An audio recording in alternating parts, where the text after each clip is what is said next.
안녕하세요, 나무왕입니다. 이번 영상에서는 여러분들에게 사과나무에 대해서 두 가지 품종을 소개해 보려고 합니다. 어떤 나무이고 어떤 특성을 가지고 있는지 한번 천천히 살펴보면서 저희가 어떤 나무까지 분양을 하는지까지 보여드릴 테니까 영상 끝까지 시청해 주세요. 작년부터 저희가 계속 영상을 찍고 있지만 바로 물루즈와 나가노 신구, 이 두 가지 품종인데요.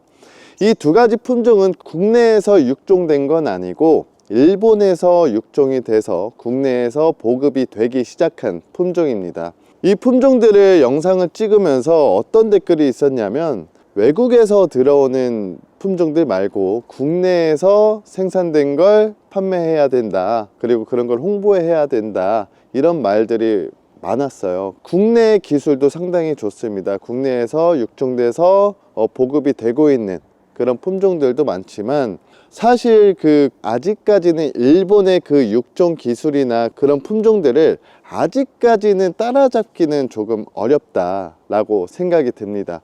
일본과 국내의 조금 차이점은 뭐냐면, 이 물루즈와 나가노 신구가 가조 요시에라는 분이 육종을 하신 건데, 물루즈, 나가노 신구, 엔부, 이런 품종들을 35년 동안 육종을 하시면서 나온 게 이런 품종이거든요. 근데 국내에서는 솔직하게 말씀드리자면, 어떠한 품종에서 변이종만 하나만 나오면 그것을 신품종으로 등록을 하고 홍보해서 판매하는 경향이 있습니다.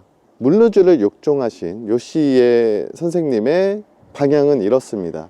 속빨간 사과, 겉으로 보기에 예쁘지만 맛까지 좋은 사과를 육종해야 성공을 할 수가 있다. 그래서 이전에도 예쁜 사과들이 많이 있었지만 맛이나 당도 이런 면에서 떨어지기에 그런 것들을 과감하게 버렸다, 이렇게 말씀을 하시고요. 국내에서는 사실 신품종이라고 하면 사람들이 관심을 많이 갖는 그런 게 많기 때문에 새로운 품종만 나오면 품종 등록을 해서 오랫동안 재배를 하지 않고 그냥 바로 판매를 시작하는 그런 모습을 많이 봐왔습니다. 그래서 사실 저는 아직까지는 일본만의 자부심, 그리고 기술력, 그런 것들을 아직까지는 조금 따라가긴 어렵지 않나 싶어요. 제가 지금 말씀드리는 게 어떻게 보면 그렇게 육종을 하시는 분들이 기분이 안 좋으실 수도 있지만, 제가 객관적으로 봤을 때 국내에서 재배되는 다양한 품종들이 정말 일본에서 상당히 많이 들어온 품종들입니다. 신품종들, 그리고 현재 성행되고 있는, 많이 재배되고 있는 그런 품종들까지 다 일본에서 들어온 품종들이 정말 많기 때문에 그건 현실인 것 같아요. 현실인 것 같고, 물론 국내에서 정말 좋은 것들이 많이 개발되어 보급이 됐지만 제 생각은 그렇습니다. 자, 여기까지 얘기를 하고요. 물루즈와 나가노 신구에 대해 한번 소개를 해볼게요. 저희가 열매 영상은 앞으로 며칠 뒤에 일본 출장을 가서 다시 한번 또 영상을 담을 건데요. 오늘 영상에서는 이 나무 설명과 열매의 특징을 조금 더 설명하려고 합니다.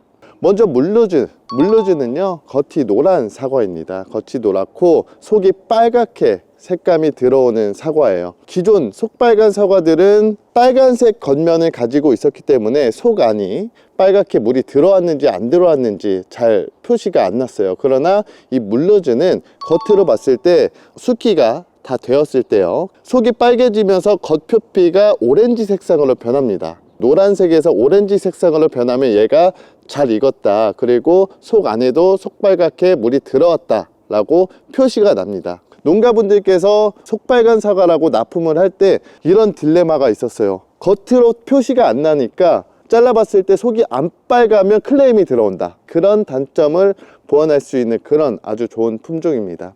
식미는 아주 단단하고요, 아삭거리면서 과즙이 상당히 풍부합니다. 그리고 맛이 정말 좋고 보기에도 정말 예쁜 사과이기 때문에 물루즈는 정말 기대가 많이 되는 그런 사과예요. 그리고 이 물루즈는요, 숙기는 10월 말입니다. 10월 말인데 올해 저에게 나무를 사가신 분이 평창에도 있고 영주 쪽에도 있는데, 영주에서는 아직까지는 아직 속이 빨갛지 않았고요. 그런데 추운 지역 강원도 평창에서는 속이 빨갛게 물이 들어서 나온 것을 확인을 했어요. 그래서 그 차이점은 아무래도 추운 지역, 그러니까 일교차가 크면 클수록 속은 빨리 빨갛게 들어올 수 있다. 그래서 빨리 출하를 할 수 있다라고 보는 게 저의 생각입니다. 그리고 당도는요, 평균 15브릭스 이상이 나오고요. 그 두 지역에서는 지금 17브릭스, 19브릭스까지 나오는 것을 확인했습니다. 그 점을 참고하시면 좋을 것 같고요. 두 번째로 소개할 품종은 바로 나가노 신구입니다. 나가노 신구는요, 9월 말에서 10월 초에 수확이 가능하고요. 평균 과중은 300g 정도라고 보시면 됩니다. 너무 대과종은 아니지만 열매 자체가 예쁘고요. 약간 광택이 나오면서 속이 잘 빨갛게 들어갑니다. 그리고 당도와 신미가 적절하게 섞여서 나오기 때문에 여성분들께서 상당히 좋아할 만한 그런 맛을 가지고 있다. 그리고 후숙이 되면 될수록 아주 당도가 높아지는 그런 품종이라고 보시면 됩니다. 이제 뭐 품종 설명은 여기까지 하고요. 저희가 재배되고 있는 밭을 한 바퀴 둘러보면서 나무가 어떻게 재배가 되고 있는지, 어떤 대목을 사용했고 측지가 얼마나 많이 발생됐는지 여러분들에게 소개를 해드릴 테니까요. 영상 조금 더 지켜봐 주세요. 쭉 보면서 여러분들에게 설명을 해드릴게요. 저희는 M26 작은 료를 사용을 했습니다. 보시다시피 올해는 비가 상당히 많이 왔어요. 이 사과나무는 비에 상당히 약합니다. 그래서 어린 모종일 때 더욱더 그런 피해가 많이 발생이 되는데요. 이렇게 보면 나무 뿌리가 죽어서 접목이 안 된 이런 것들을 보실 수 있어요. 비 피해를 받아서 접목도 잘 안 됐고, 그리고 나무도 성장을 못해서 죽은 것들이 있습니다. 그럼에도 불구하고 여기는 보시면 고랑이 상당히 깊어요. 아무래도 작년부터 비 피해를 많이 봤기 때문에 저희는 고랑을 더욱더 깊게 파서 비 피해를 최소화했습니다. 그래서 여기는 다른 곳에 비해 나무가 상당히 잘 자랐습니다. 비 피해도 많이 안 받았고요. 보시면 측지 발생도 상당히 잘 됐고, 나무 키도 지금 기본 1.5m 이상의 나무입니다. 보시면 2m까지 자란 나무들도 있어요. 그렇기 때문에 나무들은 올해 정말 잘 자랐다. 보시다시피 이렇게 대목 부위도 20cm 이상의 대목 길이를 자랑하고 있고요. 쭉 올라오면서 측지를 한번 세어 볼게요. 측지가 하나, 둘, 셋, 넷, 다섯, 여섯, 일곱, 여덟, 아홉, 열.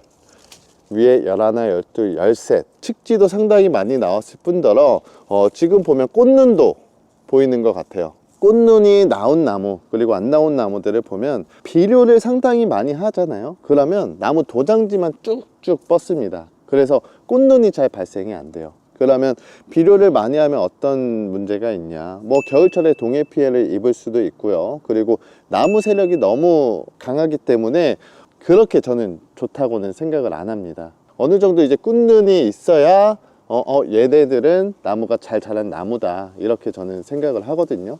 나무는 상당히 잘 자랐고, 정말 제가 본 사과나무 중에 가장 좋은 편에 속하지 않나. 왜냐하면 올해 같은 경우는 다른 농장들을 돌아다녀 보면 정말 피해가 심하거든요. 그런데 여기는 육안으로 봐도, 누가 봐도 여기는 A급의 농장이다 라고 자신 있게 얘기할 수 있는 그런 사과나무 묘목입니다. 자, 지금 제 옆에 있는 나무는 물루주입니다. 물루주 나무이고, 지금 보시면 가지들이 상당히 잘 발생이 되어 있고, 사실 사과나무는요, 딱 말씀드릴 수 있는 게 몇 개 없어요. 대목의 길이가 일정하느냐, 위에 올라오면서 측지가 얼마나 많이 발생이 됐느냐, 그 차이거든요. 뭐 대목 길이 일정하고요, 쭉 올라오면서 이렇게 측지가 잘 발생이 됐다, 이 자체가 기술이기 때문에 여러분들께서 여러 곳에 가서 한번 나무들을 비교하시면 어떤 차이인지 딱 아실 거예요. 처음 사과나무를 접하신 분들은 사실 잘 모르실 수도 있습니다. 그런데 이런 작은 묘에 생산된 이런 나무들은 측지가 얼마나 많이 발생이 됐느냐, 이 점을 주의 깊게 관찰하셔야 돼요. 물론 그 측지가 너무 많이 필요 없으신 분들도 있습니다. 그래서 간혹 잘라내시는 분들도 있는데, 많으면 많을수록 어떤 점이 유리하냐면 자기가 원하는 부분에서 나무를 키울 수 있다, 측지를. 그래서 뭐 측지가 너무 많다 하면 자기가 원하는 부분에서 커팅을 해서 원하는 만큼의 측지를 만들어 주시면 됩니다. 너무 없어서 새로 만드는 것보다 너무 많은 상태에서 내 입맛에 맞추는 게 더 적합하다라는 점을 말씀드리고 싶은 거예요. 자, 옆에 한번 보실게요. 옆에는 나가노 신구입니다. 나가노 신구는 아까 말씀드렸다시피 조생종에 속하고 9월 말에서 10월 초에 수확을 합니다. 그런데 이 나가노 신구는 겉면은 일찍 빨갛게 물이 들어와요. 그래서 조금 더 일찍 수확도 가능은 합니다. 그러나 10월 초라고 말씀드리는 부분은 속이 빨갛게 들어오는 시점이 약 10월 초에 속이 빨갛게 들어온다 라는 점을 말씀을 드리고 싶어요. 그리고 일교차가 조금 더 큰 지역은 조금 더 일찍 속이 빨갛게 들어올 수 있다. 자, 마찬가지로 대목 쭉 올라와서요, 이렇게 측지를 한번 세보면 하나, 둘, 셋, 넷, 다섯, 여섯, 일곱, 여덟, 아홉, 열, 열하나, 열둘, 열셋. 위에는 지금 보시면 이렇게 꽃눈이 잘 발생이 되어 있죠. 이 상당히 좋은 꽃눈이거든요, 이런 것들이. 물루즈보다는 조금 꽃눈이 많이 오는 것 같아요. 보시면 세력은 그럼 약간 더 작다. 그러나 육안으로 봤을 때 큰 차이는 없어 보입니다. 근데 꽃눈이 더 잘 온다라고 보시면 될 것 같습니다. 왜냐하면 이 묘목에서 그런 차이를 느낄 수 있거든요. 여기는 조금 더 잘 자랐어요. 저희가 잘 안 보이시죠? 나무 키가 상당히 잘 자라 있습니다. 측지도 잘 나왔기 때문에 이렇게 상당히 우거져 보이는 것이고요. 이렇게 잘 자란 나무가 사실 저는 사과를 판매를 하면서 이런 나무들을 많이 못 봤어요. 특히나 올해같이 이 기후가 불안정적인 상황에서 이런 묘목을 생산한다는 것은 정말 기술력이 뛰어나다라고 보시면 되거든요. 자, 어떠셨나요? 이렇게 저와 함께 물루즈, 나가노 신구 이 두 가지 품종을 공부를 하면서 저희 밭에 나와서 나무까지 한번 돌려봤는데요. 사과 농사를 전문적으로 하시는 분들보다 당연히 지식이나 경험 면에서 떨어질 수밖에 없어요. 그래도 이제 제가 여러분들에게 해드릴 수 있는 건 여러 지역을 다니고 여러 나라를 다니면서 좋은 품종들, 그리고 앞으로 가능성이 있는 품종들을 소개해서 그만큼 좋은 성과를 얻을 수 있도록 도움을 드리는 게 저의 역할이라고 생각을 합니다. 제가 일본에 가서 느꼈던 점은 사과 하나를 판매를 하더라도 거기에 품종을 하나하나 표시를 합니다. 이 품종을 먹었을 때 맛이 있으면 내년에 혹은 그 품종을 재배하는 곳에 가서 그 품종을 사서 먹을 수 있는 그런 시스템이 되어 있어요.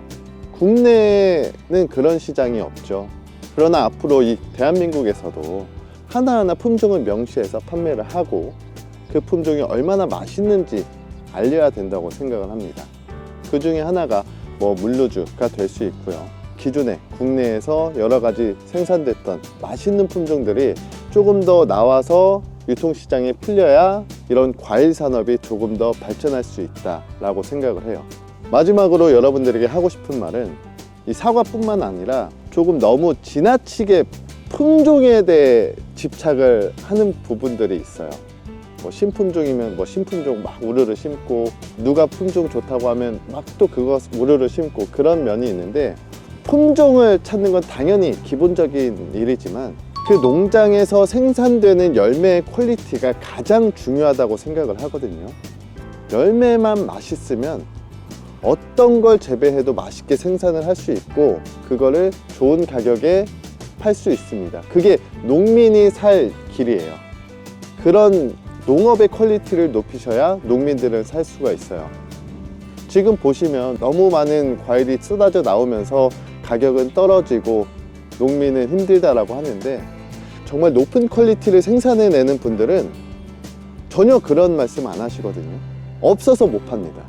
그분들은 안 좋은 품종을 가져와서 맛있게 생산해내면 또 그것 또한 누구보다 고단가를 받을 수 있는 그런 분들이에요.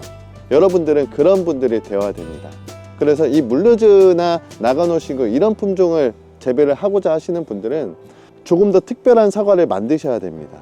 조금 더 특별하고 조금 더 맛있게 생산을 해서 출하를 해야 됩니다. 그게 아니라면 어떤 품종을 하셔도 솔직하게 저는 실패를 한다고 봅니다. 여러분들께서 사과를 농사를 짓고 싶으신 분들, 또 다른 그 농사를 짓고 싶은 분들 모두 다 자신이 생산되는 열매의 퀄리티를 높이는 데 집중을 하셔야 된다는 거예요. 어떤 농사를 짓든 그게 여러분들의 농사를 성공으로 이끌 수 있는 방향이라고 생각을 하거든요. 저도 열심히 도움을 드릴 수 있도록 할 테니까요. 좋아요와 구독, 알람 설정을 해주시면 이런 농사 정보도 많이 좀 업데이트 해 드릴 테니까 많은 관심 부탁드리겠습니다. 감사합니다.